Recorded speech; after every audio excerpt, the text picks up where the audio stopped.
እሺ ደቂቃ ያጅለት ዛራ አለሽ? ይዣለሁ። ያጅለትና ሲጨርስ አቁም በይው። እሺ እሺ። ስለ ስላሴ ለማውራት መጽሐፍ ቅዱስ ላይ ሲናገር ስላሴ የሚለው ቃል የተጠቀሰ የለም፣ ግን ስላሴ እንዳሉ እኛ እንረዳለን። አሁን ለምሳሌ በአብ በወልድ በመንፈስ ቅዱስ ስም ሲል ሶስቱ በአንድ ላይ የተጠሩበት ቦታ አለ። እያጠመቃችሁ ደቀ መዛሙርቴ አድርጓቸው ይላል። ሁለተኛ ነገር ደግሞ ሲል ጌታ ኢየሱስ ክርስቶስ አምላክ ተብሎ የተጠቀሰበት ቦታ አለ መጽሐፍ ቅዱስ ላይ። ጌታን ተብሎ የተጠቀሰበት አለ መጽሐፍ ቅዱስ ላይ። ስለ መንፈስ ቅዱስ ሲናገር ደግሞ ምናልባት ብዙ ቦታ ተጠቅሷል። ስለ መንፈስ ቅዱስ ከተጠቀሱት መካከል በብሉይ ኪዳን ላይ ሲሄድ ኢዮብ ምዕራፍ 33 ይመስለኛል የእግዚአብሔር መንፈስ ፈጠረኝ ይላል። እግዚአብሔር ፈጠረኝ ሳይሆን እያለ ያለው የእግዚአብሔር መንፈስ ፈጠረኝ ሲል መንፈስ ቅዱስ እንዳለ መንፈስ ቅዱስ ፈቃሪ እንደሆነ ያስረዳል ያክፍል ላይ። ስለዚህ እግዚአብሔር እናንተ እንደምትሉት አብ ብቻ አይደለም ወይም አንድ ነው አንድ ብቻ ነው ብላችሁ ሌላ የለም ስላሴ የለም ብላችሁ እንደምታምኑት አይደለም መጽሐፍ ቅዱስ የሚያስረዳው። ስለዚህ የኔ መነሻ ሐሳብ ይሄ ነው። ሚኪ ቻርጀር አንጣልኝ ሊዘጋብኝ ነው። ዛሩ ጨርሷል ወይስ ደቂቃውን ጨረሰ ወይስ ልቀጥል? ዛሩ ደቂቃው አንዴ ቀለው አንዴ ቃል አውራ ረጅም ሀሳብ አላወራም። ኦኬ ጥሩ። እንግዲህ እንደምትመለከቱት ነው አንድ ጥቅስ እንኳን ሳይጠቅስ ነው የወረደው። አንደኛ ነገር ደግሞ ስላሴ የሚለው ቃል ባይብል ላይ የለም። አዎ እውነት ነው፣ ግን ስላሴ የወከለው ሐሳብ ራሱ ባይብል ላይ የለም። ለምሳሌ ኦሪት ዘዳግም ምዕራፍ 32 ቁጥር 39 ላይ አሁንም እኔ ብቻዬን እኔ እንደሆንኩኝ ከኔ በቀር አምላክ እንደሌለ እወቁ ይላል። እኔ ብሎ የሚናገር አንድ ማንነት ነው ያለው። ትንቢተ ኢሳይያስ ምዕራፍ 44 ቁጥር 6 ላይ የእስራኤል ንጉሥ ያህዌ የሚቤዝ የሠራዊት ጌታ እግዚአብሔር እንዲህ ይላል ከእኔ በቀር ሌላ አምላክ የለም እያለ ነው የሚናገረው።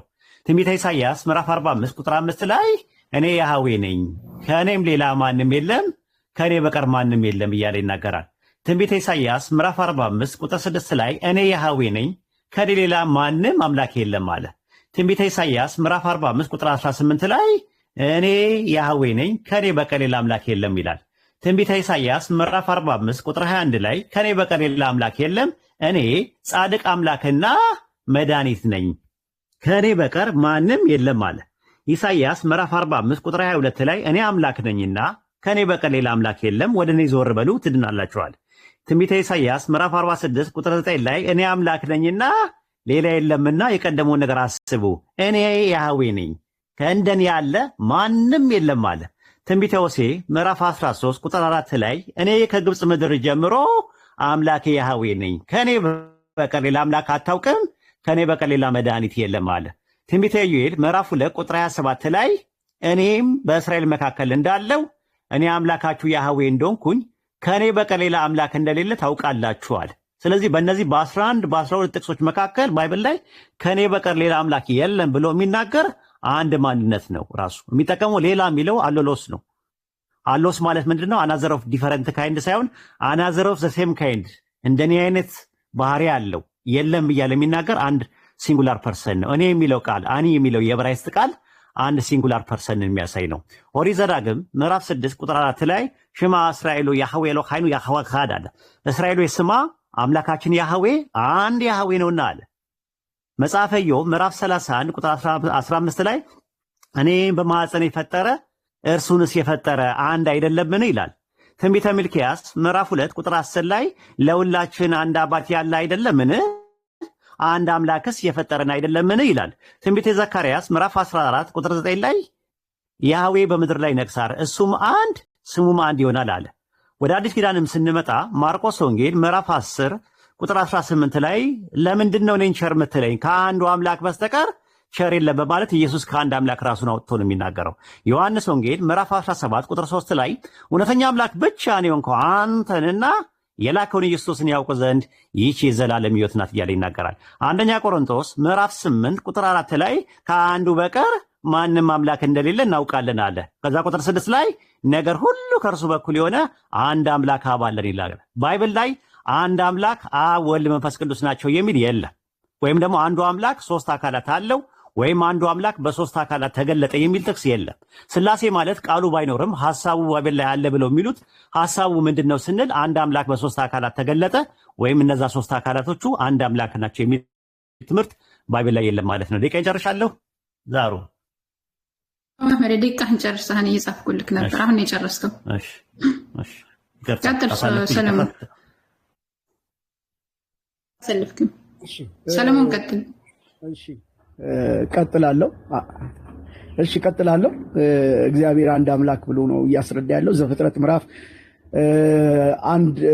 ምዕራፍ 2 ላይ ሲናገር የሰው ልጅ እንደ ምሳሌያችን በአምሳላችን እንደ ምሳሌያችን እንፍጠር ይላል። 15 ላይ ዘፍጥረት 15 ላይ ሲናገር ደግሞ የሰው ልጆች ግንብን እየገነቡ ባለበት ሰዓት ኑ እንውረድ የሚል ቃል አለ። ኑ እንውረድ ሐሳባቸውንም እንደባልቅ ይላል። እግዚአብሔር እንደዚህ አለ፣ ኑ እንውረድ ሐሳባቸውን ወይም ቋንቋቸውን እንደባልቅ የሚል ቦታ አለ። እግዚአብሔር አንድ ነው ብሎ እንደሱ የሚያስብ ከሆነ በተናጠል የሚያስብ ከሆነ አንድ ብቻ ወይም አላህ ብሎ እሱ የሚያስበውኛ ላይ ግን እንደዛ የሚያስብ ከሆነ እዛ ላይ እንደዛ ይላል። ሲቀጥል ዕብራውያን ምዕራፍ 1 ላይ ሲናገር ምንድነው የሚለው? ስለ ልጁ ግን ይልና አምላክ ሆይ ዙፋንህ ለዘላለም የጸና ነው ይላል። ስለምኑ? ስለ ልጁ ነው የሚያወራው። አምላክ ሆይ ዙፋንህ ለዘላለም ምን ያለ ነው? የጸና ነው ብሎ ይናገራል። ሁለተኛ ዮሐንስ ወንጌል ምዕራፍ 1 ላይ ሄዳችሁ ስትመለከቱ እንደዚህ የሚል ቃል አለ። አንድ ላይ በመጀመሪያ ቃል ነበር፣ ቃልም በእግዚአብሔር ዘንድ ነበር፣ ቃልም እግዚአብሔር ነበር ብሎ ቃል የኢየሱስ ክርስቶስ ስም እንደሆነ ይሄ የኢየሱስ ክርስቶስ ስም እንደሆነ ደግሞ ዮሐንስ ራእይ ምዕራፍ 19 ላይ ጥቅስ የምትፈልግ ከሆነ በደንብ እሰጣለሁ። ዮሐንስ ራእይ ምዕራፍ 19 ላይ እንደዚህ ይላል፣ ማንም የማያውቀው ከሱ ውጪ ማንም የማያውቀው ስም በላይ በሱ ላይ ተጽፏል ይላል። በግንባሩ ላይ ተጽፏል። ስሙም የእግዚአብሔር ቃል ብሎ ያን ዮሐንስ ወንጌል ምዕራፍ 1 ላይ ያለውን ያን ቃል መልሶ ራእይ ላይ መልሶ ያመጣዋል። ስለማ ስለ ኢየሱስ ክርስቶስ ሲቀጥል ደግሞ ዮሐንስ ራእይ ምዕራፍ 1 ላይ ለዮሐንስ ራእይ ምዕራፍ 1 ላይ ሲናገር ምንድነው የሚለው? እጁንም በላይ ላይ ጫነብኝልና ዮሐንስ እጁን በላይ ላይ ጫነብኝልና አትፍራ፣ አይዞ መጀመሪያውና መጨረሻው አልፋና ኦሜጋ እኔ ነኝ ይላል። መጀመሪያውና መጨረሻው አልፋና ኦሜጋው እኔ ነኝ ብሎ ይናገራል። ሲቀጥል ደግሞ አይ ቲንክ ዮሐንስ ራእይ ምዕራፍ 20 ላይ ይመስለኛል። ዮሐንስ ራእይ ከእግዚአብሔርና ከበጉ ዙፋን ይላል። በሰማይ ላይ ከእግዚአብሔርና ከበጉ ዙፋን ይላል። ስለዚህ በዚህ አይነት መንገድ ኢየሱስ ክርስቶስ አምላክ መሆኑን የሚያስረግጥ ወይም የሚያስረዱ ጥቅሶች አሉ ማለት ነው። እሱ አሁን ያዌ አንድ ነው ብሎ ነው የሚያሳየው። እውነት ነው ሲናገር ምንድነው የሚለው? በብሉይ ኪዳን ጊዜ እስራኤል ሆይ አምላክ ስንት ነው? አንድ አምላክ ነው። ለምን? በብሉይ ኪዳን ጊዜ ጣዖት የበዛበት በጣዖት የሚመራ ህዝቡ ጥቂት ስለነበረ በምድር ላይ የነበረው ህዝብ ቁጥር ትንሽ ነው። በጣዖት የሚመራ ስለነበረ እግዚአብሔር በምንም ደግሞ ስለማይመሰል በምንም ልትመስሉኝ አትችሉም፣ በምንም ቅርጽ ልታወጡልኝ አትችሉም ደቂቃ ጨርሰህ ፓስተር ብሎ ስለተናገረ። እሺ አመሰግናለሁ። ደቂቃ ጨርሰህ እሺ ቀጥለህ ነው። 3 ደቂቃ አለ።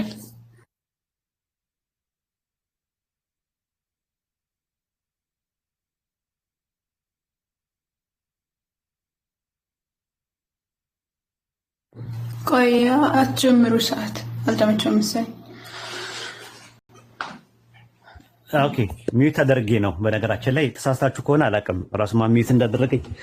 ምንድነው የተሰጠው? የሪባትል ሴሽን ጊዜ ነበረ።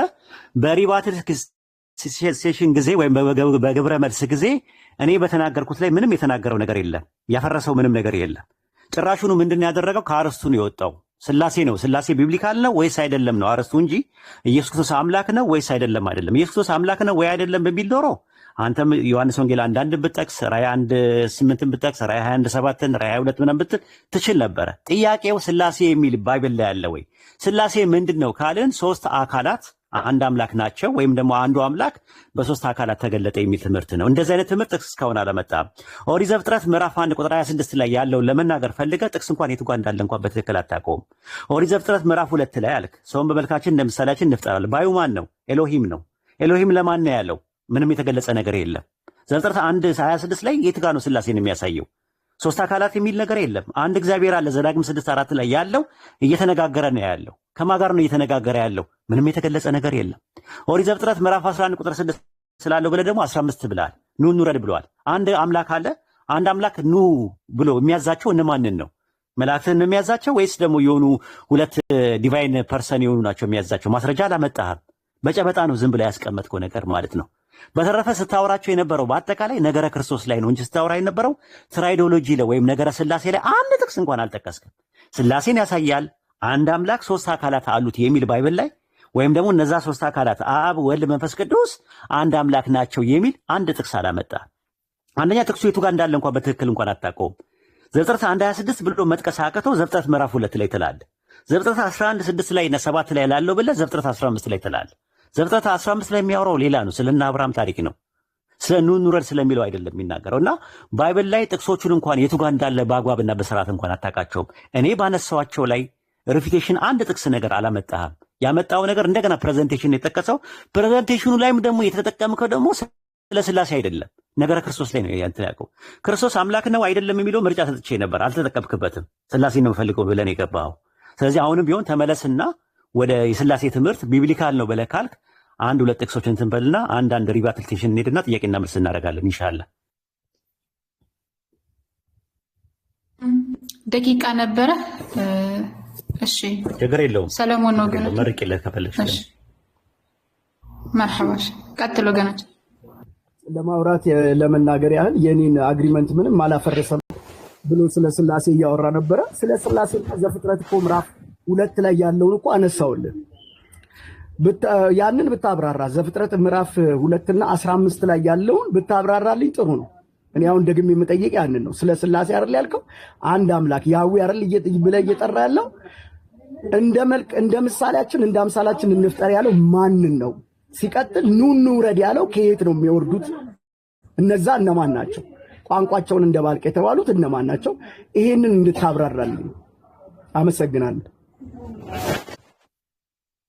ምንም እኮ አንደኛ አሁንም ስተትህን ደገምከው። ዘፍጥረት 1:26 ላይ ነው ያለው፣ ዘፍጥረት 2 ላይ አይደለም። ዘፍጥረት 11:6 ላይ ነው እያልኩ ያለሁት። ኑ እንውረድ የሚለው ያለው ቃል ዘፍጥረት 11:6 እና 7 ላይ ነው፣ ዘፍጥረት 15 ላይ አይደለም። ይሄ የድንጋጤ ምልክት ነው። ምንም ችግር የለውም። አልፋ አለው። እኔ ተጠያቂ መሆን የለብኝም እኮ። እኔ ስላሴ የሚል ነገር ባይብል ላይ የለም። ስላሴ የሚለው ቃል ብቻ አይደለም፣ ሐሳቡ ራሱ ባይብል ላይ የለም ነው እየተናገርኩ ያለሁት። ፈጣሪ አንድ ነው ተብሎ በተባለበት ነገር ሶስት ነው የተባለበት ጥቅስ ባይብል ላይ አታገኝም። አንድም ሶስትም ነው የሚባል ነገር የለም። ትራዩን ጋር የሚባል ነገር የለም። አንተን እንደው ኦሪት ዘፍጥረት ምዕራፍ 1 ቁጥር 26 ላይ አምጥተህ አምላክ እነማንን ነው እንፍጠር የሚለው ብሎ የሚለውን ነገር አንተን ማብራራት ያለብህ። ይሄ ምን ይባላል መሰለ? በርደን ኦፍ ፕሩፍ ፋላሲ ይባላል ማለት ነው። አንተ ማብራራት የሚገባን ነገር ሌላው ጋር ሸክም ማድረግ። እኔ ያ ዘፍጥረት 1:26 ላይ ስለ እኔን ጥቅስ ይደግፈኛል ብዬ አይደለም ያመጣሁት። አንተን ጥቅስ ስለ ስላሴ ያሳያል ብለህ ያመጣው። ዘፍጥረት 1:26 ላይ እግዚአብሔር እየተነጋገረ ያለው ከማን ጋር ነው ለሚለው ነገር አንተ ማብራራት ካልቻልክ እኔ ላብራራው እችላለሁ፣ የአንተን ጥቅስ ማለት ነው።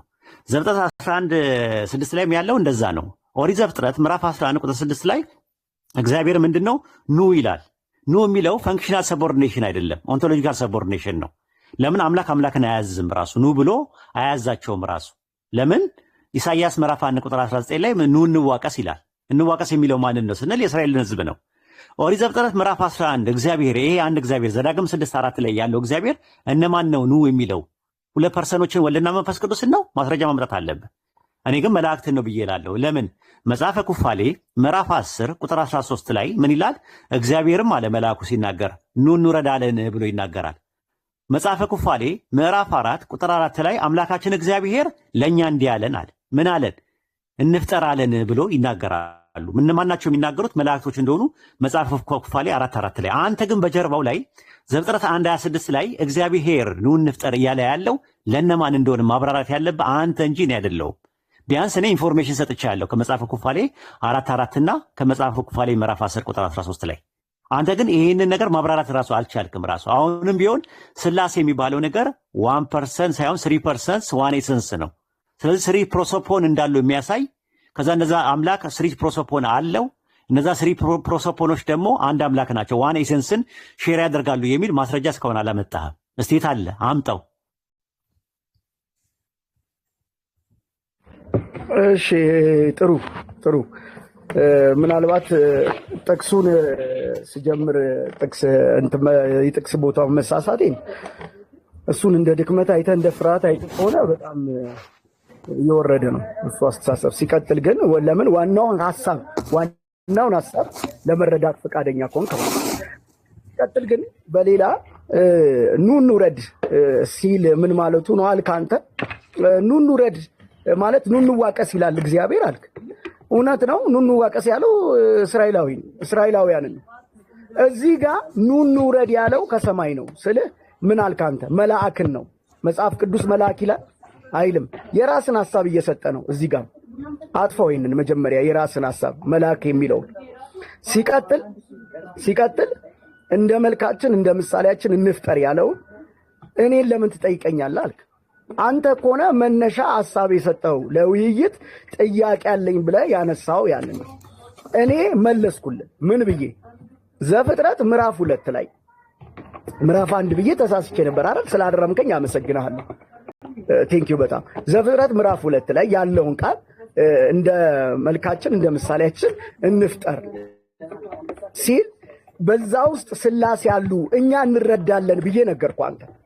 ይሄንን አንተ ነህ ማፍረስ ያለብህ። አይ ኖ ብለህ ማፍረስ ያለብህ አንተ እንጂ እኔ አይደለሁም። እኔማ ተረድቼ ተቀብያለሁ።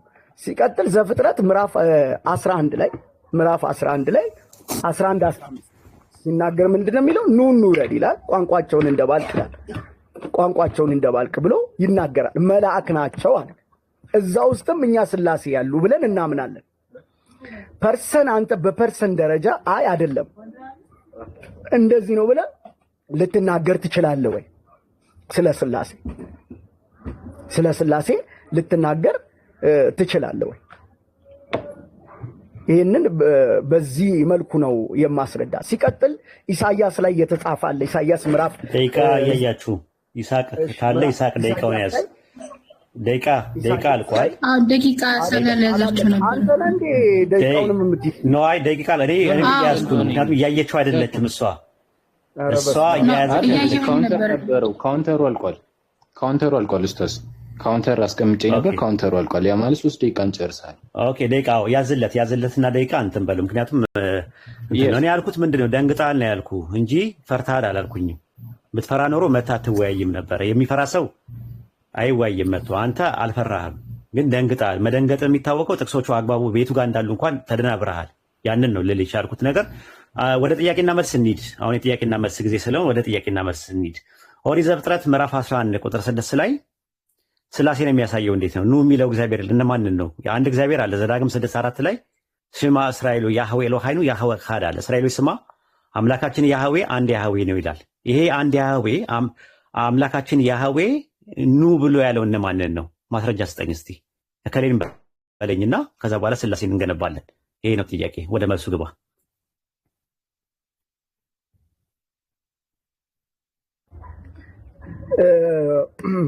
ጥሩ ይቅርታ፣ ጥያቄውን ድገምልኝ እስኪ ከነጋ። ኦሪት ዘፍጥረት ምዕራፍ 11 ቁጥር 6 ላይ ያህዌ ወይም ደግሞ ዮዴሄ ባፌ የሚባለው ዘዳግም 6:4 ላይ ያለው አንዱ አምላክ አንዱ ያህዌ የሚባለው ኑ የሚለው እነማንን ነው? ፊት ለፊት ኑ እያላችሁ ያለው እነማንን ነው? እከሌ በለኝ አንተ። ዘፍጥረት 11:6 ላይ እከሌ በለኝ። ስላሴን ጭራሹን አያሳየም ጥቅሱ።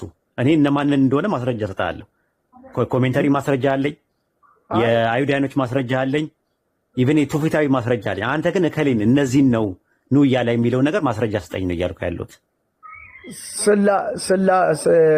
ኑ እንውረድ ኑ ያለው መንፈስ ቅዱስን አብ ነው መንፈስ ቅዱስንና ወልድን ነው። ኦኬ ማስረጃ ስጠኝ እስቲ። ባዩ አብ እንደሆነና ወልድና መንፈስ ቅዱስ ኑ እንዳላቸው የሚያሳይ የአዲስ ኪዳንና የብሉይ ኪዳን ማስረጃ ስጠኝ። ከነቢያትና ከሐዋርያት መካከል ዘፍጥረት 11:6ን ጠቅሶና ታክሶ አብ ነው ለወልድና ለመንፈስ ቅዱስ እየተናገረ ያለውን የሚለውን ወይ ካውድ ኮንቴክስቹዋል አፕሮችም ቴክስቹዋል አፕሮችም ሊንጉስቲካልም ግራማቲካል አፕሮች ስጠኝ። ጥሩ ለመስጠት ያህል ዮሐንስ ወንጌል ምዕራፍ 8 ላይ ሲናገር እንደዚህ የሚል ቃል አለ። አንተ ገና 50 ዓመት ያልሞላ አብርሃምን አይቼዋለሁ ብለው ሲጠይቁት እኔ አብርሃም ሳይወለድ ነበርኩ ይላቸዋል። ኢየሱስ ክርስቶስ ነበርኩ ይላቸዋል። በሌላ በኩል ደግሞ እዛው ዮሐንስ ወንጌል ምዕራፍ 1 ላይ በመጀመሪያ ቃል ነበር ይልና ቃልም በእግዚአብሔር ዘንድ ነበር፣ ቃልም እግዚአብሔር ነበር ይለዋል። ያ ቃል የተባለው ዮሐንስ ራእይ ላይ ኢየሱስ ክርስቶስ እንደሆነ ይናገራል። የወልድ ስም ቃል እንዳለው ዮሐንስ ቃል ብሎ እንደጠራው እና ከእርሱ ጋር እንደነበር ጥያቄው ግን ገብተዋል። ግን ምንድን ነው የጠየቁት? ድገምልኝ። ግልጽ ነው እኮ ግልጽ ነው። ምንድን ነው? ድገም አንዴ ድገም። እሺ ኑረድ ያለው እኔ ኢየሱስ ክርስቶስ ከድንግል ማርያም ከመወለዱ በፊት ፕሬኤግዚስታንስ ነው ወይም አይደለም፣ አምላክ ነው አይደለም አላልኩም። እዛ ላይ ዘፍጥረት 11:6 ላይ እግዚአብሔር ኑ የሚለው እነማንን ነው? ከሌን የሚለውን ነገር ከየት አመጣው እኮ? አሁን የጠቀስካቸው ጥቅስ ላይ እግዚአብሔር ኑ ያለው ወልድና መንፈስ ቅዱስ ነው የሚል ነገር አለው። ዮሐንስ 8:58 ላይ ዮሐንስ 1:1 ላይ እንደዛ የሚል ነገር አለው። እየነገርኩ እኮ አለ ወይ ነው የምልህ። እየነገርኩ ነው እኮ። ከገባ አሁን አንተ የምትረዳ ማለት ከገባ ገባ፣ ካልገባ ምንም ልረዳ አልችልም። ግን እያስረግጬ እየነገርኩ ነው። ዮሐንስ ወንጌል ምዕራፍ 8ን እኔ አለው አብርሃም ሳይወለድ በፊት እኔ ነበርኩ ይላል። ዮሐንስ ራእይ ላይ ደግሞ ስታይ ኢየሱስ ክርስቶስ እኔ መጀመሪያውና መጨረሻ አልፋና ኦሜጋ ነኝ አለ ኢየሱስ። ስለዚህ ኢየሱስ ነበር ከማን ጋር? ከአብ ጋር ነበር እያልኩ ነው። ወልድ ከአብ ጋር እንደነበረ የሚያሳይ እሱ ጅማሬ የለውም ፍጻሜ የለውም። እሱ እንደነበረ እየነገርኩ ነው እኔ ስለ ወልድ። በመጀመሪያ አያስኬድም። ጥያቄው ነው። ካላስኬድ ልድገምልህ። ኖ አለመሄድ ሳይሆን እስከ መጨረሻው እንሄድበታለን። አይዞህ ተረጋግተህ እንትን በለኝ። ጥያቄውን አሁን እኩሉን ፓስተር ነህ እኩል ሆነ እናውራ። አሁን ዘፍጥረት 11:6 እና 7 ላይ እግዚአብሔር ኑ እንውረድ ሲል ኑ ብሎ የሚላቸው ወልድና መንፈስ ቅዱስን ስለመሆኑ ማስረጃ ስጠኝ ነው ያልኩ። ማስረጃ አልሰጠኝም እስካሁን። ኢየሱስ ክርስቶስ ፕሬኤግዚስታንስ አለ ወይም የለውም፣ ኢየሱስ ዓለም ሳይፈጠር በፊት ነበረ አልነበረም ብዬ ጥያቄ ባቀርብልን ኖሮ የጥያቄው መልስ በአግባብና በቦታው ነው። አርጊመንት እናደርጋለን፣ ሪፊት ላደርግ እችላለሁ። ጥያቄው ኢየሱስ ከድንግል ማርያም ከመወለዱ በፊት ወይም ዓለም ሳይፈጠርና ዘመን ሳይቆጠር ነበረ አልነበረም ሳይሆን ኦሪት ዘፍጥረት 11:6 እና 7 ላይ እግዚአብሔር የዮዴሄ ቫቭ ሄደ ዘዳግም 6:4 ላይ ያለው አንዱ እግዚአብሔር ኑ እያለ የሚለው እነማንን ነው ጥያቄው። ወደ መልስ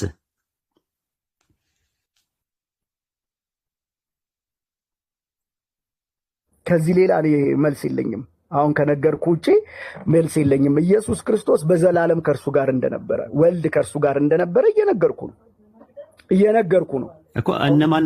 እኔ ጠየቅኩ ስለ ኢየሱስ ፕሬኤግዚስታንስ አልጠየቅኩም እንዴ። ኤግዚስታንስ አይደል የመለስኩልህ?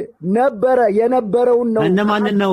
እሺ ቀለል አድርግልህ። ዘፍጥረት ወልድን ነው። ባዩ ማን ነው? ኑ እንውረድ የሚለው ባዩ ማን ነው? ማን ነው ባዩ? ኑ እንውረድ ባዩ ማን ነው? ኑ እንውረድ ያለው ማን ነው? ባዩ ማን ነው? አብ። ማስረጃ ስጠኝ እስቲ ባዩ አብ ስለመሆኑ። ጥሩ አብ ስጠኝ። አዎ ይኸውልህ አብ መጽሐፍ ቅዱስ ሲናገር እንደዚህ ይላል። አብን እንደ አባት ወልድ እንደ አባት ነው የሚያየው። መንፈስ ቅዱስም አለ። ነገር ግን አብን እንደ አባት የመሳል ወይም እሱ የተናገረበት ተው ሶልዬ የጠየቁ ጥያቄ ኦሪት ዘፍጥረት 11:6 ላይ ኑ ብሎ የሚናገረው እግዚአብሔር የተባለው ወይም ደግሞ ዮዴሄ ቫቭ የተባለው ማን ነው የጠየቁ? አብ ነው ብዬ ነው እንግዲህ እኔ የማስበው። ማስረጃ ስጠኝ እስቲ። በከየት አምጣ ማለት ሶል ነገረኝ ልበል እንዴ? ሌላ ቦታ ሄጄ ብትል ጥሩ ከየት አምጥቼ ጨበጣ እንዴ ሶልተው እንጂ በጨበጣ ይሆናል። ከኪሴ አውጥቼ ላውራ?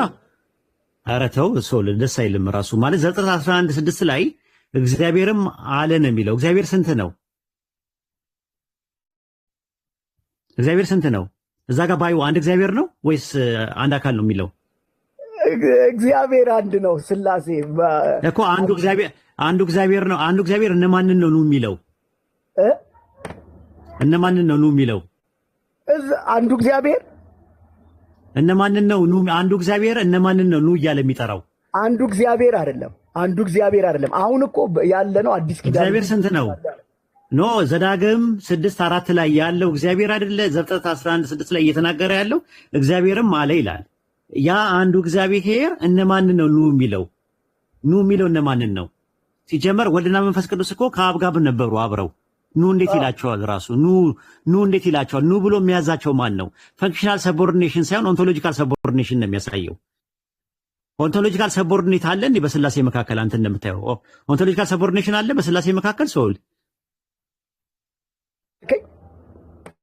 ኦንቶሎጂካል ሰቦርዲኔሽን አለ ወይ በትሪኒቲ መካከል? ምን ማለት ነው? እሱ ነው የምልህ። ቴዎሎጂ አልተማርክም? አልተማርኩም።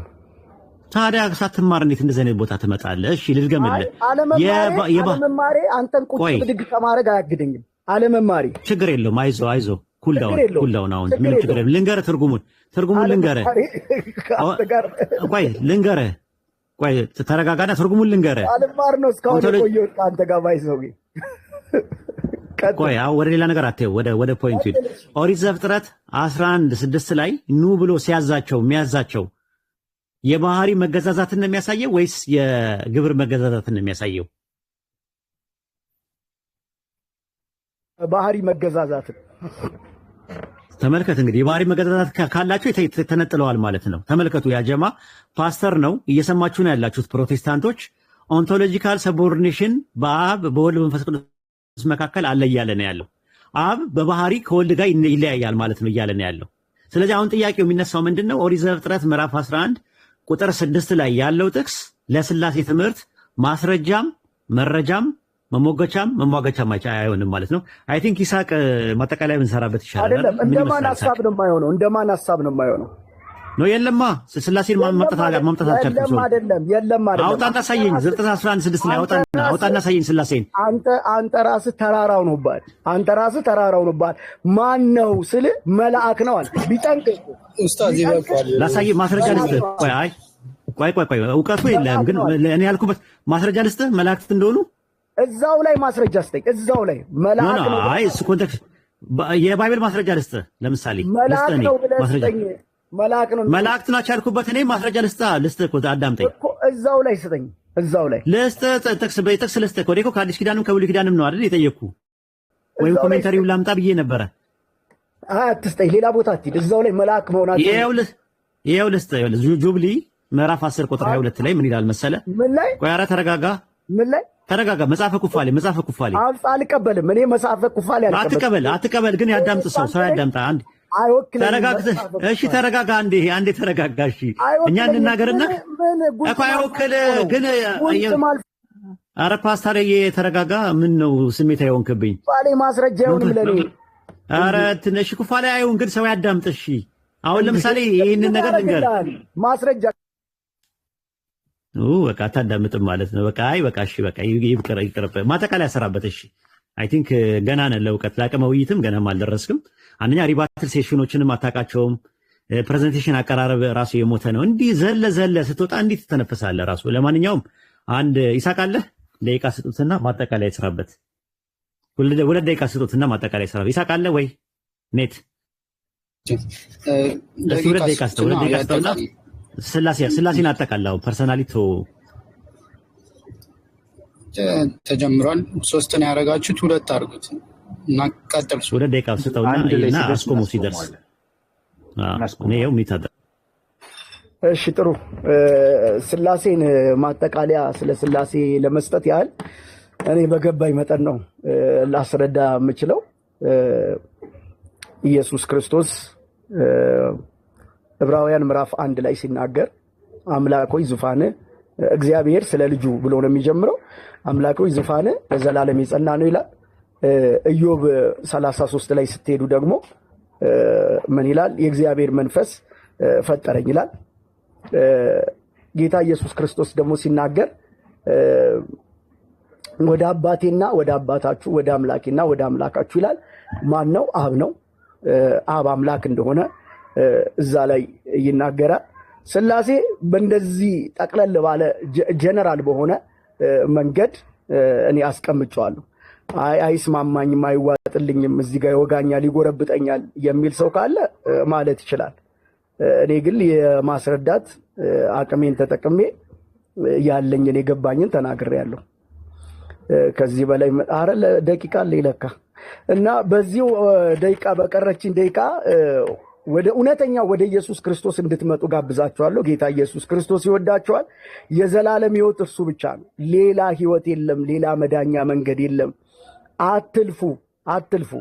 መንግሥተ ሰማያት መግቢያው ኢየሱስ ክርስቶስ ብቻ ነው። መዳን በሌላ በማንም የለም። የሚዳነው በአንዱ በልጁ በኢየሱስ ክርስቶስ ብቻ ነው።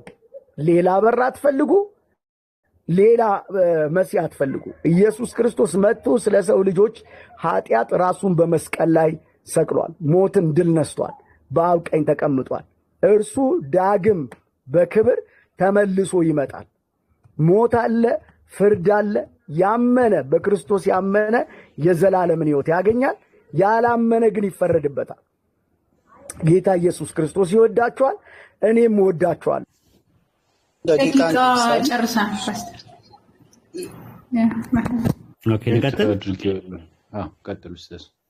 እንግዲህ እንደምታዩት ጥያቄው የሥላሴ ትምህርት ነው።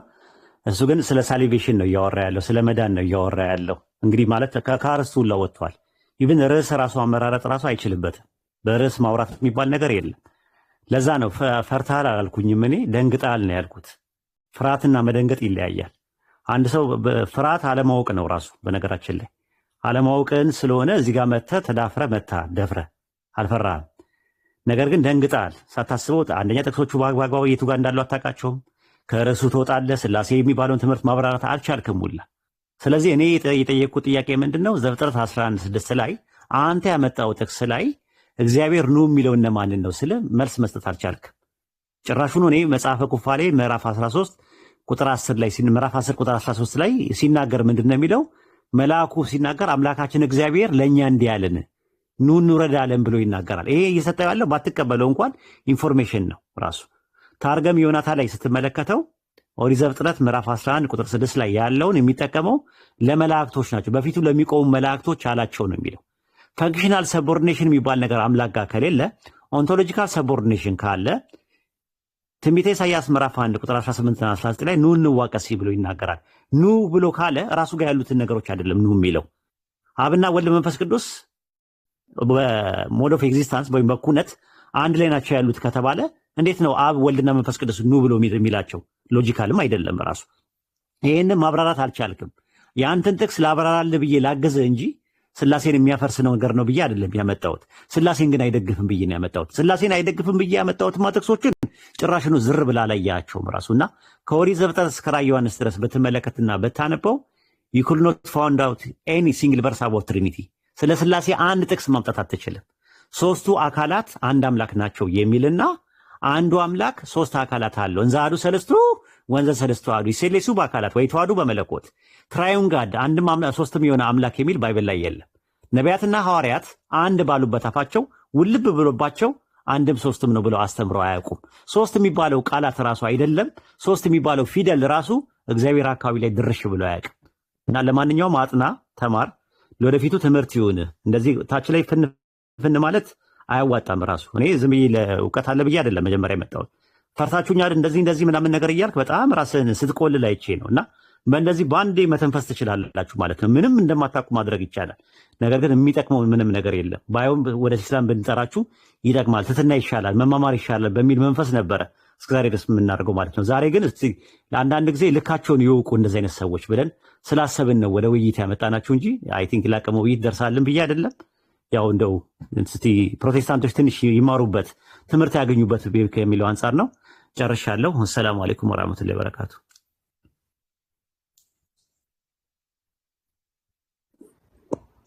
መቀጠል ትችላላችሁ። ያ ጀማ ጨርሰናል። ጃቢር አንዴ ሪኩዌስት ላክ። ኡስታዝ አሰላሙ አለይኩም ወራህመቱላህ። ሰላም ለባለቤቴ ነው ለወራ አይደለም። አቶ ኡስታዝ ቡኻሪ እንዴት ነህ? ሰላም ነው? ሰላም ናችሁ? ሰላም ነን አልሐምዱሊላህ።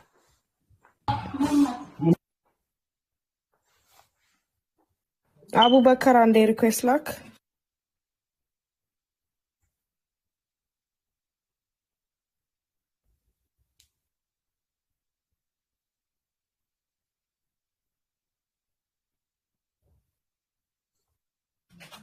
አርጊውመንቱ እኮ በቃ እኔ እኮ ዝም ነው ያልኩት። ወሂድ ጉድ እኮ ነው። በጣም ያሳዝናል፣ ያሳፍራል። እውርን ሲመራ ይባላል።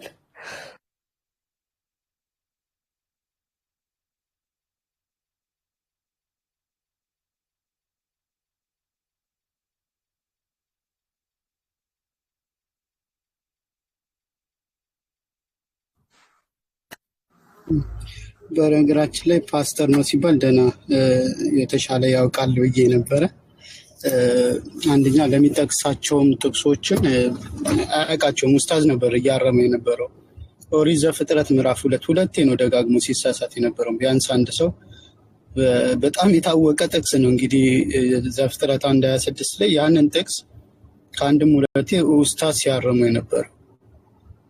እንደገና እንትኖችን ለሚጠየቃቸው ጥያቄዎች እኔ እንትንን ቢመርጥ ምናልባት ምርጫ ሲሰጠው ኢየሱስ የባህሪ አምላክ ነው የሚለው ነገር የባህሪ የሚለው ስላልገባው ይመስለኛል ወደ ስላሴ ሄደው እንጂ እሱ ላይ ቢያወራ የኢየሱስ አምላክነት ቢያወራ ይሻለው ነበር። ግን ስረዳው መጨረሻ ላይ ምንድን ነው የባህሪ አምላክ የሚለው ላይ እንወያይ ሲለው የባህሪ አምላክ ምን እንደሆነ ስላልተረዳው ይመስለኛል ያንን ርዕስ ዘሎት ሶስተኛውን ስላሴ ምናልባት ቃሉንም ስለሚያውቀው እሱን የመረጠው እና አንደኛ የሚጠቅሳቸውንም ጥቅሶች ቦታቸውን አያውቃቸውም።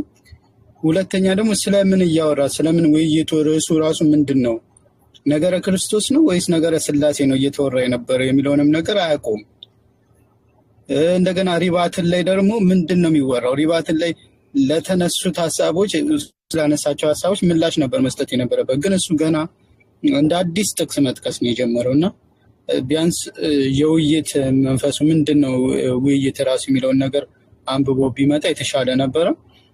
ሌሎቻችሁም አብሶ ፓስተር ነን እንትና አስተማሪዎች ነን አለው የምትሉ ሰዎች ቢያንስ የሆነች እውቀት ይዛችሁ መታችሁን ለተከታዮቻችሁ ራሱ እኛ እኮ እንዲህ አይነት መምህር አለን ብላችሁ የምትሉበትን መንፈስ ብታገኙ የሚል ሀሳብ አለኝ እና በጣም ብዙ የሚቀርህ ልጅ ነህ። ብታነብ ቴዎሎጂ ላይ ትንሽ ጥናት ብታረግ አስቡት። ሰብኦርዲኔሽን ምንድን ነው እሱን ሁላ አያውቀውም እና ያንን ራሱ ተምረህ መጥተህ ቢያንስ ለሌሎችም እኛንም ብታስተምረን መልካም ነው። በተረፈ አሪፍ ቆይታ ነበረ። እኛ ብዙ ተምረንበታል። የሚጠቀሱ ጥቅሶችን ያዟቸው። ኡስታዝ ሲጠቅሳቸው የነበሩ ጥቅሶችን ያዟቸው። ኢንሻአላህ ቪዲዮ ተቀርጿል ብዬ አስባለሁ። እሱ እንደውም ሄዳችሁ ተከታተሉ። የሚጠቀሱ ጥቅሶችን ያዟቸው። ለሌላ ጊዜኛም ስንማማር እንትን ስንልበት ይጠቅመናል። ስለዚህ ይህንን አድርጉ። ኢንሻአላህ ቀጥሉ። ሌሎቻችሁ ማሰርበት። ሰላም አለይኩም ወራህመቱላህ። ሰላም ወራህመቱላህ ወበረካቱሁ። እንዴት ናችሁ? ሰላም ነው አልሐምዱሊላህ።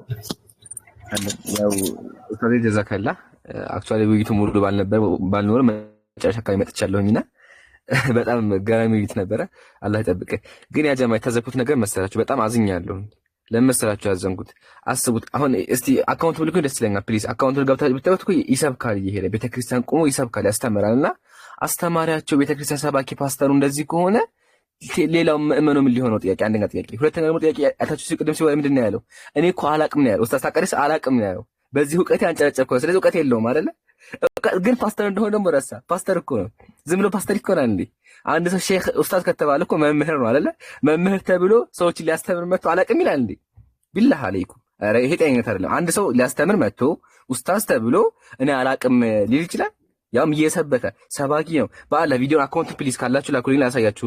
ፎሎ ሳደርግ ወጣብኝ እና ገብታችሁ ወጥተህ በቃ እንደውም የሚሰብክበት ራስ መስተዋት ነው። መስተዋት ፊት ቆሞ ነው የሚሰብከውና ሰባኪዎቹ እንደዚህ ከሆኑ ምን ሊወጣቸው ነው ጥያቄ። እና ያጀማ አይታችሁ ከሆነ ርዕሱ ምንድን ነበር? ኡስታዝ ምንድን ነው ያለው? አብ ወልድ መንፈስ ቅዱስ እዛ ጋር ተናጋሪው አብ እንደሆነ ማስረጃ አምጣ ነው ያለው። እሱ ነው ሄደ።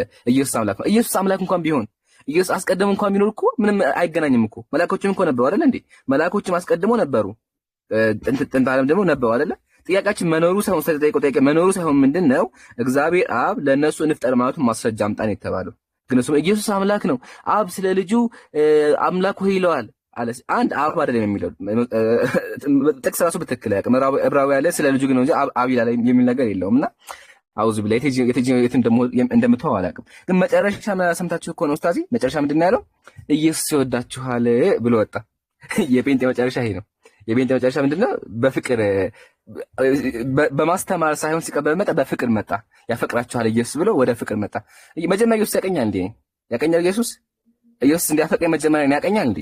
መጀመሪያ እኛ ስለ ኢየሱስ ፍቅር ስበከን አይደለም ያለ። ስለ ኢየሱስ ፍቅር ማወቅ የፈለግነው እኛ ጥያቄያችንን መልሱልንና ወንጌልን ስበኩን አስተምሩን ነው፣ ወይም ደግሞ መልስ ስጡን ነው ጥያቄያችን እንጂ ስለ ኢየሱስ ፍቅር ነገር አለ። ግን ኢየሱስ ይፈቅራችኋል፣ ኢየሱስ መንገድ ነው አለ። ኢየሱስ ራሱ በምንድን ሄዳ ነው? ኢየሱስ ራሱ መዳንም ካስፈልጉ የለ እንዴ? እና በጣም ታሳዝናላችሁ። ግን ፕሊዝ ሻል ያለ ሰው ቢኖር ጥሩ ይመስለኛል። እንደ ኡስታዚ እኔ ግራ ገባኝ እኮ ወላሂ። አሁን ከዚህ በኋላ እሱ እኮ አሁን የገባው ሰው እንኳን ላንተ ማለት ነው ሌላ ሰው እንኳን የማይሆን ምንም እኮ እውቀት የለውም። እና ፕሊዝ እንደው ሻል ያላችሁ ካላችሁ ኑ እና መልስ ስጡ ማለት ፈልጋለሁ። ኡስታዚ ደግሞ ጀዛከላሁ ኸይር ጀዛ በጣም እናመሰግናለን። አክብሮትህናል። ለላህ ተጠብቅ። ቀጥል አቡል ቡኻሪ። እኔስ ለምን ይቅርብኝ 30 ሰከንድም ቢሆን ላውራ። ሰላም አለይኩም ወራህመቱላህ። በአንድ ወቅት ፓስተር ተብሎ የሆነ እንግሊዝ ሀገር ያለ ፓስተር የተናገረው ማን ነው? ጉዳይዲያን ሊያናገረው ፈልጎ የነበረው ማን ነው? የሆነ ስም የለም ወላሂ። አንድ ሰው እንዴት አይዲያ ምንድነው? እንዴት በአንድ ታይትል ላይ ተገድቦ መውራት ያቅተዋል? ታይትል እኮ ያስፈልገዋል። አንድ ሰው ሲያወራ መውዱዕ አለ። በቃ ያንን ርዕሰ ጉዳይ ይዞ እንዴት አያወራም? አቅቶት የሆነች ሴት ጋር እያወራ ሰምቼው በጣም የሚያስቅ ውይይት። አንድ መመለስ አይችልም። አዳምጪኝ ቆይ።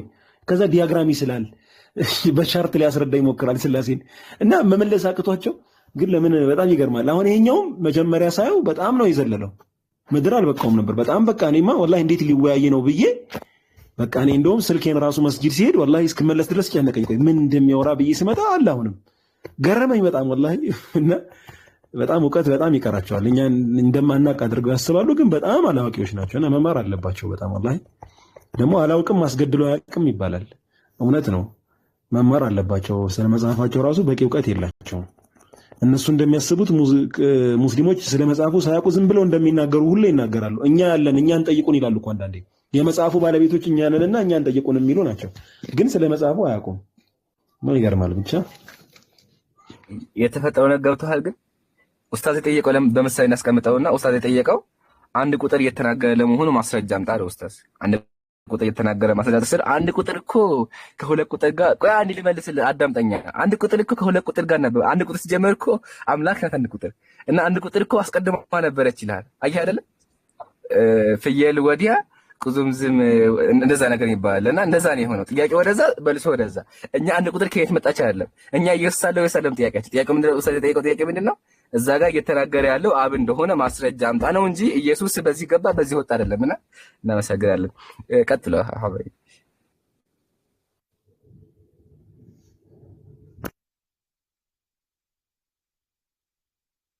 ሰላም አለይኩም ወራህመቱላሂ ወበረካቱ። ሁላችሁም ሰላም አለይኩም ብያለሁ። ውይይቱ አሪፍ ነበረ። ያው የተወሰኑ ነጥቦችን ለማንሳት በነገራችን ላይ ክርስቲያኖች እኔ በስላሴ ጉዳይ ባትወያዩ እመክራለሁ፣ እንደ ሀሳብ ማለት ነው፣ ወይ ከእዝነት አንጻር ማለት ነው። ለምን አሁን ፓስተርዬ ስላሴ ኤግዚስት ማድረጉን መጽሐፍ ቅዱስ ላይ አሳምኖ ቢወጣ እንኳን ቀጣዩ ደግሞ አለ ትልቅ ውሃ የሚያስጠማ ምግብ የሚያስርም ማለት ነው። ስላሴ ስንት አምላክ ነው የሚለው ራሱ ሌላ ዳገት ነው ሌላ ማለት ነው። ስላሴ አንድ አምላክ ነው ወይ ሶስት አምላክ ነው የሚለው ራሱ እሱ ሌላ ነውና ምኑን ስለው ምኑን ይሄ ምንድነው ምን ስለው አምጥቶ ቆለለው እንደሚባለው ነው የሚሆነውና ስላሴ እኔ እንጃ ሰው እንዴት ስላሴ እንደማይገባው እኔ እንጃ። እኔ በጣም ግራ ይገባኛል። በጣም ነገራችን ላይ አሰላሙ አለይኩም ወራህመቱላሂ ወበረካቱ። ጃቢር ምን እንዳሰበ ልንገርህ የነበረውን ነገር። ዲያቆን መምህር በረከት አዝመራውን ውይይት ጥሪ ልናደርግለት ነበረ ያሰብነው የነበር ነው። ከኦርቶዶክስ ቤተ እምነት ውስጥ እስልምና ላይ የልቦና ችሎት የሚል መጽሐፍ ጽፏል። ስትምታክ ከሆነ በእስልምና ላይ በጣም ይሰራል ተብሎ በጣም ሪሰርች ሰርቷል የሚባል ሰው ነው መምህር በረከት ማነው መምህር በረከት አዝመረው መሰለኝ የአባቱ ስም ባልሳሳት መጽሐፉ አለ ሚካኤል ልቦናቸው በጣም ብስል ያለ ነው። ረጋ ያለ ነው። ረጋ ያለ ሰው ነው። በጣም ረጋ ያለ ሰው በጣም ሙቀት ያውቃል። ከነዲያቆን ያረጋል አበጋዝ ጋር ምናምን ነገር የሚወዳደር ነው በእውቀቱ ተብሎ ነው በቤተክርስቲያን የሚለው እና የውይይት ጥሪ እናደርግለትና በሰው ምንድነው አንድ ሰው እንልካለን ብለን ነበር ያሰብነው የነበረው። ባለፈው ገብተህ ከዩቱብ ወርዶ እኛ ራሳችን ተጠቅመንበታል። 45 ደቂቃ ያወራችሁት ወሬ ላይ ድንብርብሩ ነው የወጣው። ያ ጀማ ተመልከቱት። እኛ ቴሌግራም ላይ ለቀነዋል ከጃቢር ጋር ያወሩበት ማለት ነው። ድንብርብሩ በቃ ማለት ማንነትና ማንነት ሲለው ምን ማለት ነው ይለዋል። ማንነትና ምንነት እንኳን ጠንቅቆ አያውቅም። አይ ማንነት ምንድነው እስቲ ግልጽ አድርግልኝ አዲስ ነገር ነው። ከዛ ጥቅስ ሲጠቅስበት ጥቅሱ የቱ ጋር ነው ያለው የቱ ጋር ይለዋል። እስቲ ቆይ ልክፈተው ምናምን ነገር እያለ ሲደናበሩላ ነበረ።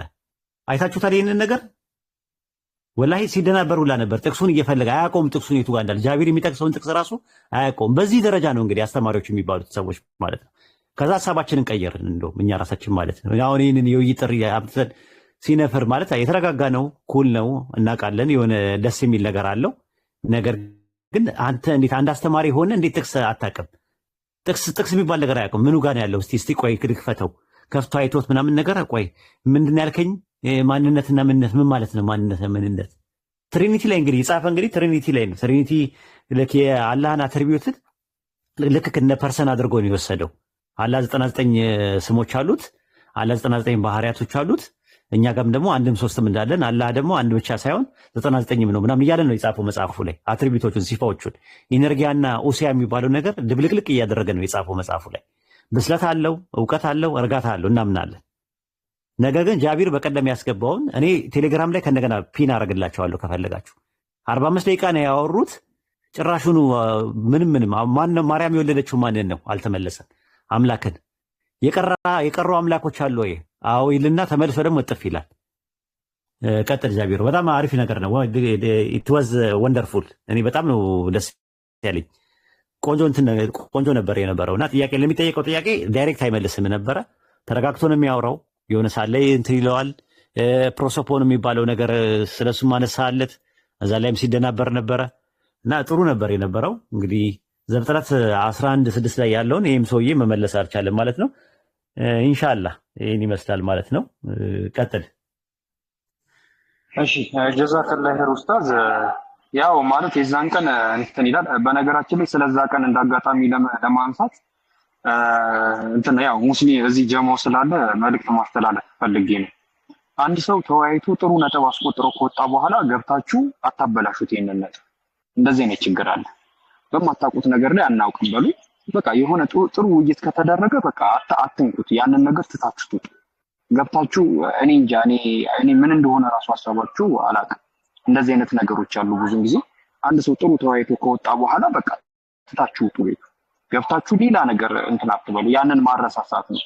ደና ጥሩ ሐሳብ የያዘውን ህዝብ ራሱ ወደ ሌላ ሐሳብ ሽፍት እንዲያደርጉ ተደርጎ ሐሳቡን ማረሳሳት ነው እና እንደዚህ አይደረግ እና ምንድነው ስመጣ ስላሴ ለምሳሌ መጽሐፍ ቅዱስ ቢነበብም ባይነበብም የሚጠቅሙ በጣም ብዙ እንትኖች አሉ። ምዕራፎችም አንቀጾችም አሉ ምንም ጥቅም የሌላቸው ማለት ነው። ህይወት ላይ ምንም አሁን መኃልይ ላይ የሆነ አንድ ቁጥር ወይ ምዕራፍ 4 ቁጥር 5 ላይ ብትወስዱት ምንም ጥቅም የሌለው ምዕራፍ ነው። አንድ ክርስቲያን ይህንን መጽሐፍ አንብቦ የሚጠቀመው ነገር አለ ብዬ አላስብም። ግን ቢኖርም ግን ከስላሴ አይበልጥም። እንደው እግዚአብሔር እንደው ተሳስቶ እንኳን እቺን ምዕራፍ አውጥቶ ስለ ስላሴ ቢጽፍላቸው እንዲግራ ከሚገቡ ማለት ነው። እሱ ራሱ ትልቅ ጥያቄ ነው። ስላሴ ትልቁ ትምህርት ሆኖ በትንሹ እንኳን አልተጻፈም።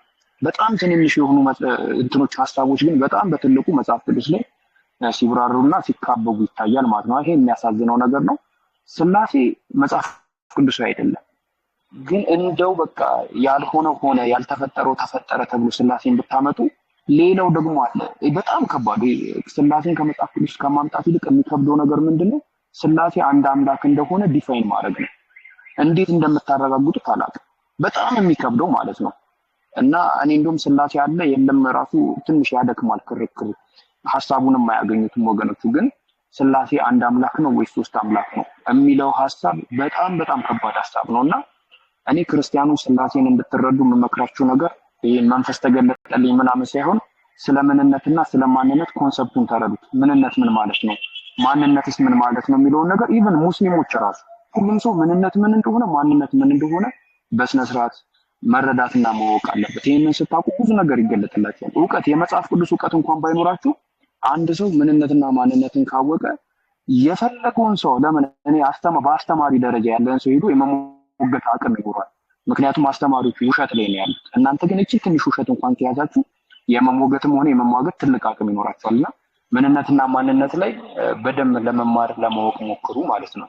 አሁን ያዲ ራሱ ገብቷል። አሁን ምንነትና ማንነትን ያውቃል።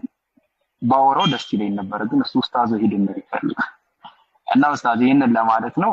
እንግዲህ ዱአ አድርጉላቸው በተረፈ ኢንሻአላህ። እኔ ልወጣ ነው። ያው ከያዲ ጋር ልታቀሳስረኝ ነበረ ጃቢር፣ ክፉ ነህ። አሁን ምን ትጠቀማለህ እዚህ ቢያሰጣኝና ቢያፋጠጠኝ ሰው ፊት? ያዲ ሰላም ብያለሁ፣ እንዴት ነህ? እኔ እኮ የማይገባኝ ነገር ሁሌ ሲመጣ አንተ የምትወጣው ነገር አይወድ በጣም አትወጣም። እንደዛ ነው፣ ችግር አለብኝ። እንዴት ናችሁ? የሚገርም ነገር አሁን ራሱ ገና ሲሰቅሉ ፖፖ ነው ያመጣሁት። ፖፖ ነው ማለት ነው። ለምን እንደሚፈራኝ ማለት ነው። ራሱ ያስተማረኝ መልሼ እሱ ላይ አፕላይ ስለማለት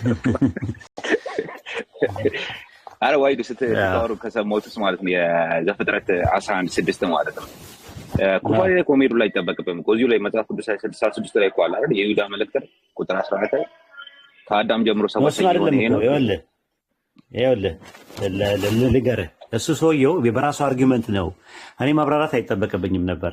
ግን አሁን ምን መሰለህ፣ አብ ወልድ መንፈስ ቅዱስ ሞድ ኦፍ ኤግዚስተንስ ወይም ደግሞ ኩነት በሚባለው ትምህርት አንደኛው በአንደኛው ህልው ነው ነው የሚኖሩት፣ አብረው ነው የሚኖሩት። ሲጀመር ኑ ብሎ የሚጠራቸው ለምንድን ነው? አብ ወልድና መንፈስ ቅዱስን የት ሄደው ነው ኑ የሚላቸው? አሁን መላእክትን ነው ወይ ካልከኝ፣ አዎ መዝሙረ ዳዊት ምዕራፍ 103 ቁጥር 20 ላይ ይኸው ቃሉን የምትፈጽሙ ብርቱ ኃያላን የቃሉን ድምፅ የምትሰሙ መላእክት ሁሉ እግዚአብሔርን ባርኩ ይላል። ትእዛዙን የቃሉን ድምፅ የምትሰሙ የሚታዘዙት እነማን ናቸው? መላእክቶች ናቸው።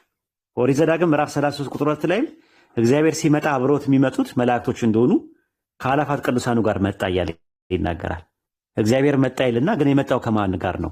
ከአላፋት ቅዱሳኑ ጋር ነው የመጣ ብሎ የሚያስቀምጠው። እግዚአብሔር ሲወርድ የሚወርደው ከመላእክት ጋር ነው፣ መላእክቶች ናቸው። ይሁዳ 1:14 ላይ ግን ሰውየው ምንድን ነው የበርደን ኦፍ ፕሩፍ ፋላሲ ነው የሚሆነው። እሱ ማብራራት ያለበት ለስላሴ ይጠቅመኛል ብሎ ያመጣውን ጥቅስ ስላሴን እንደሚያሳይ ማሳየት ያለበት እሱ እንጂ ዘፍጥረት 11:6ን እኔ የማብራራት ግዴታም የለብኝም። ለምን? ስላሴን ያፈርሳል፣ ስላሴን ይቃወማል ብዬ ዘፍጥረት 11:6ን አልጠቀስኩም። ባይሆን የጠቀስኳቸው አሉ። ኢሳያስ፣ ኤርሚያስ ላይ ምናምን የነበሩ ጥቅሶች ከእኔ በቀር ሌላ አምላክ የለም ሲል እኔ የሚለው አንድ ሲንጉላር ፐርሰን አለ። ያ ማን ነው ብዬ ነበር የጠየቅኩት የነበረው። ከአንዱ ፐርሰን በስተቀር ሌላ የለም። ወደ አዲስ ኪዳንም ስንመጣ ኢየሱስን የላከው የኢየሱስ አባትና አምላክ ተብሎ የሚባለው አንድ ፐርሰን የነበረው አብ አንድ አምላክ ተብሏል። ሌላው ደግሞ ሄስ የሚል ነገር የግሪክ ቃል ይጠቀማል። ዘዳግም 6:4 ላይ አሁን አኻድ የሚል ቃል ይጠቀማል። አኻድ የሚለው ቃል ለኮምፓውንድ ናውንም ለኑሜሪካል መዋንም ሊጠቀም ይችላል ባይብል ላይ። ኦኬ። ነገር ግን ምንድነው ፖይንቱ ታዲያ? በምን እናውቃለን ካልን ግሪክ ሰብስቲዩንት ላይ ሲያስቀምጡት ሄስ ብለው ነው ያስቀመጡት። ሚያም አላሉትም፣ ሄንም ብለው አላስቀመጡም። ሄስ የሚለውን ቃል ለአንድ ፐርሰን ነው የሚጠቀመው ብለው ያምናሉ እነሱም ግራማቲካሊ ማስኩላይን ጀንደር ሲሆን ተባታይ ጾታ ሲሆን በሚሆንበት ሰዓት ላይ። ስለዚህ በዚህ ደረጃ ያሉ ሰዎች እንዴት ነው እንደዛ መሆን የሚችለው ለማለት ተፈልጎ ነው። አይ ቲንክ ቀጥሉ እናንተ፣ እኔ መውጣት አለብኝ አሁን ሰዓቱ የለም። ያዲግ ይቀጥል። ኩዊክ ኩዌስችን አንዴ ብቻ ኑ ባርኩ፣ መላኢካዎች ኑ ባርኩ ያለው እኛ ሰለዋት ከምናወርደው ጋር ሰለዋት ከሚወርደው ጋር ይያዛል።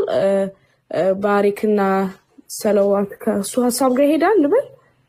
ኧረ ብሏል። አንዱ የብሉይ ኪዳን ተከታይ ነው ወይስ የአዲስ ኪዳን ብለው አንድ አይሁዳ ይጠይቁት፣ አንዱ ክርስቲያን የሁለቱም ሲለው ኧረ ምኑን ከምኑ ደባለቀው አሉ። ብሉይ ኪዳንና አዲስ ኪዳን እንደባልቀውባቸው አንቺም ሱረቱል አሕዛብ ምዕራፍ 33 ቁጥር 56 ላይ ስለመውረድ አላህና መላእክቶቹ በረሱል ሰለላሁ ዐለይሂ ወሰለም ላይ ሰላዋትን ያወርዳሉ የሚለው ሱረቱል አሕዛብ 33:43 ላይ በምዕመናንም ላይ ያወርዳል የሚል አለ። አላህና ከመላእክቱ ጋር የሚል ነገር አንድ ላይ በኮምፕላክስ ኮንጃክሽን ይያያዛል ከሆነ አዎ ይያያዛል። እዚህ ጋር ግን ኑ እንውረድ ነው ያለው። እንውረድ ብሎ ትእዛዝ ይዛዛቸውና እነሱ ደግሞ አብረው ይወርዳሉ ማለት ነው። መላእክቶቹም አብረው ይወርዳሉ ለማለት ተፈልጎ ነው። አንቺ ምናልባት የገባኝ ነገር ከሆነ መላእክት ሁልጊዜ ከታዛዥነታቸው ስላሉ ከአምላክ ጋር ተጫፍረው እና በሚል ነገር ተጫፍረው እንደሚመጡ ሁሉ ባይብል ላይም ኑ ሲል ፈጣሪና ወረደም ሲባል የሚወርደው ከመላእክት ጋር ነው የሚለው ነው አይደል ሐሳብ የፈለግሽው ቤቲ? አይኔ መባረክ የሚለውን ሐሳብ ነው። ሰላት ስንሰግድ አሁን አላሁመ ባሪክ የምንለው እና አላሁመ ሳሌ ከምንለው ጋር የሚያያዝ መስሎኝ ነው። በቃ ሰላት ስናወርድ የምትይው አያያዝም፣ ችግር የለውም። አያያዝም፣ ችግር የለውም። አብሽሪ ዋይዶ ለምን እኔ ማለት በቀላሉ አላስቀምጥላትም? እኔ ልውረድና በቃ ከዛ ትማራለች። ታች መውረድ ማለት ምን እንደሆነ እንትና ቃል በትኖር ጥሩ ነበረ። ሁሉ ነገር ተጽፏል ዋጋ የለኝም ያለችበትን አንድ ለማስረዳት ሞክር እስቲ። ጥሯት ከስራ ያላችሁ ሰዎች ቃል ካለሽ አንድ እስቲ ነይ፣ በቀላሉ ላስረዳሽ ይህን ነገር። በጣም እንትን ነው ኮንፊውዝ ስትሆን ስላየዋት፣ እስቲ እሱን ነገር ላብራራለት። ነይ ቃል ኡስታዝ እሷ እስክትመጣ ድረስ ላናግርህ። ኦኬ አይ አለች። መግባት የምችል ከሆነ ትንገረኝና ከዛ ታናገረኛለህ። ኡስታዝ አላለሽ ለጥፋን ያየሁት ሁሉ ነገር በኋላ ደውላለሽ ስላየሁ ደስ ብሎ አንተ አትበል፣ ተከተላላችሁ እናንተ ካለች ነው። እኔ አንድ ሁለት ደቂቃ ባጭሩ ላስቀምጥላት ነው የፈለኩት። እሺ ተመልሶላታል። ኦኬ እሺ። ወሰላሙ አለይኩም ወራህመቱላሂ ወበረካቱ።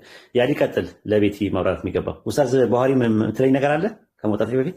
አይ እኔ አንድ ልጅ አለ እና ሁልጊዜ ስለ ፍሪ ዊል ነው የሚያወራው እና ኖርማሊ አስተምሮ ከክርስቲያኒቲ እምነት የወጣ ነው። ኖርማሊ ክርስቲያንም የክርስቲያን አስተምሮም አይደለም።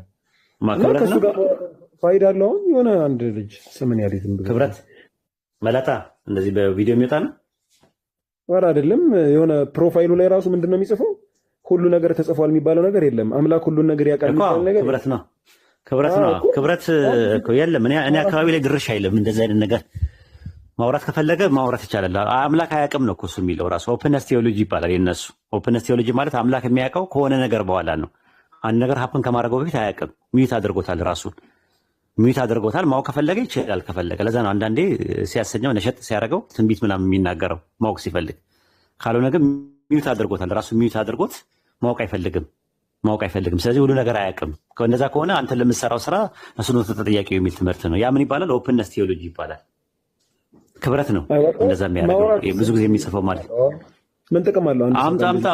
አምጣውና ከኛ ጋር ያወራ ራሱ በዚህ ነገር ላይ። ኦፕነስ ቴዎሎጂ ትክክለኛ ትምህርት አይደለም። ራሱ ቢብሊካል ባክግራውንድ ሳይሆን ከሎጂካል መስጠት ይቻላል። ከዛ በኢስላም ምንም ግልጽ ነው። አላህ ሁሉ ነገር ያውቃል። ዓለም ሳይፈጠር ዘመን ሳይቆጠር በፊት ሁሉ ነገር ያውቃል። እኔ ደግሞ አያውቅም ካለ አዳምና ሔዋን ዛፉ እንደሚበሉ ቀድሞ አያውቅም እኮ ነው የሚልህ። አያውቅም ይላል። እንደዛ ይላል። እኔ እንደሚያውቁማ የተወሰነ አውርቼ አውቃለሁ፣ ግን ከእሱ ጋር ማውራታው ምን ጥቅም አለው? አሁን አብዛኛው ማህበረሰብ አያወራም፣ መጥቶ አያወራም። ክብረት እስቲ ጥሩትና አንድ ቀን በዚህ ዙሪያ ላይ ማውራት ይችላል ከኛ ጋር። ሰው ይማርበታል። አይ እሱ እኔ አሁን ማስበው ምን መሰለህ፣ ጨዋ ልጅ ነው ክብረት፣ ስርዓት ያለው ልጅ ምናምን ነገር ነው። በጣም ስነ ስርዓት ያለው ዲሲፕሊን እንዲሆነ ልጅ ነው። ደግሞ ያውቃል፣ ብዙ ነገሮችን ያውቃል ብዬ አምናለሁ። ስለዚህ አምጡትና እንነጋገር ራሱ ማለት ነው። በዛ ዙሪያ ላይ መነጋገር እንችላለን። ጨዋ የምትሏቸውን ሰዎች እዚህ አምጧቸውና እኛ መነጋገር እንችላለን። በጨዋ ደንብና በጨዋ ስርዓት ጠቅሰና አጣቅሰን በመረጃና በማስረጃ የሚሞግትና የሚሟገት ሰው ሲኖር እኛም በአጽኖትና በአንክሮት እናዳምጣለን። ከዛም ባሻገር ደግሞ በማኝነትና በአስረጅነት ግብረ መልስ እንሰጣለን ማለት ነው። ምንም ችግር የለውም። ሰፊ ነው ሜዳው። ኡስታዝ ግን ልጅቷን አይቻታለሁ አለች። እዚህ ፔጅ ላይ ያለች ልጅቷ ማናት? ቃል የምትባለው ልጅ አይቻታለሁ። ቃልማ ተነጋገረን ተመልሶልኛል ብላለች አሉ ሲባል በቃ ተውኩት። ተመለሰላት ምን ችግር አለው? አንደኛ ነገር ደግሞ ካልተመለሰላት ደግሞ ጦሷንና ጥሙርሳሷን ይዞ ሂድ። ምን ታደርገዋለህ? አልተመለሰልኝም ደግሞ ካለ አንድ ሰው በቃ ጦስን ይዞ አትጨናነቁ። ሰው ጥያቄ ለምን አልተመለሰለትም ብላችሁ አትጨነቁ። አላህ ነፍስን ከችሎቷን እንጂ አናስገድድም ብሏል። ከአቅማችሁ በላይ ሲሆን ላላ መስጠት ነው። ዱዓ አድርጉላቸው። አንዳንድ ሰዎች ጥያቄ መልሳችሁ አልተመለሰም ካሏችሁ እሺ ጥሩ በቃ ሌላ ሰው ጋር ሂዱና ጠይቁ ማለት ነው።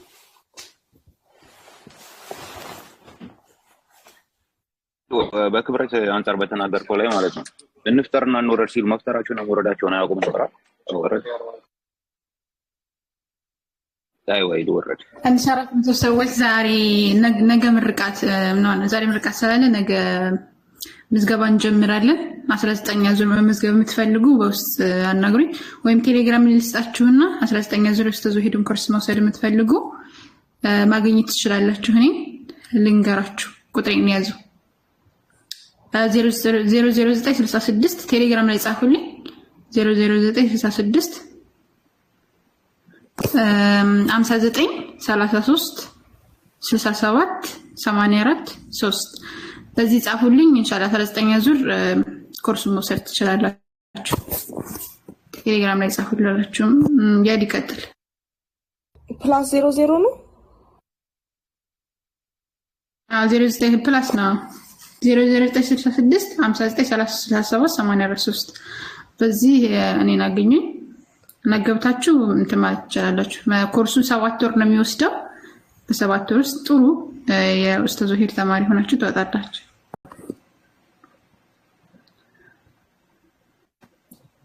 እሺ ያዲ ቀጥሉ። ያዲ አልተዋወቅንም። ማለበል ያዲ ያልሽ የጠራሽ ማለበል ያው ሰማላ ፊት ለፊት እሺ አይ ያዲ ይባላል። እኔ ስላሴ አማኝ አይደለም ግን ያው ክርስቲያን መጽሐፍ ቅዱስ ከዋይድ ጋር አብሬ የሚሰራ ከዋይድ መማር ነው። ከዛ በተረፈ ግን ፈቲያ አልኳኔ ጋር ነኝ። ያዲ ግን ከእንትና ጋር ታወራለህ? ከማን ጋር? ከማን ነው የሚባለው? ከነ ሬነር ጋር ምናምን ትችላለህ? አዎ ማለት አይ ከቤሪያ ጋር ጸበል የማይመልሰው ሰው ስለሆነ አልችልም ከሱ ጋር። ከቤሪያ ጋርም እንደተፈጠረ ታውቃላችሁ። አንድ ቀን ሁለታችንም ገላትያን 3:1 ስናወጣው ኮምፕሊትሊ የተለያየ ሆነ እና ለምንድን የተለያየው